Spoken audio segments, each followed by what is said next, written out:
నిమ్మకాయల మాల అమ్మవారికి ఎంతో ప్రీతికరమైన మాల ఇది. మీరు ఎన్ని పూల మాలలు వేసినా ఒక్క నిమ్మకాయ మాల వెయ్యటం వల్ల మనకి ఉన్న చెడు దృష్టి దోషాలు, నరదృష్టి, ఆరోగ్య సమస్యలు, భార్యాభర్తల మధ్యన గొడవలు అన్నిటి నుంచి విముక్తి కలుగుతుంది. ప్రత్యేకించి మన పైన ఉన్న ప్రతికూల సమస్యలు అన్నీ తొలగిపోయి అనుకూలమైన వాతావరణాన్ని చేకూరుస్తుంది.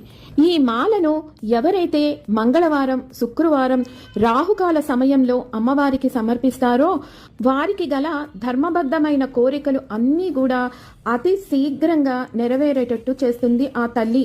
కోరిక తీరిన తరువాత వారు మొక్కుకున్నన్ని రోజుల పాటు అమ్మవారికి మళ్ళీ ఈ మాలను సమర్పించి వారి మొక్కును తీర్చుకోవాలి.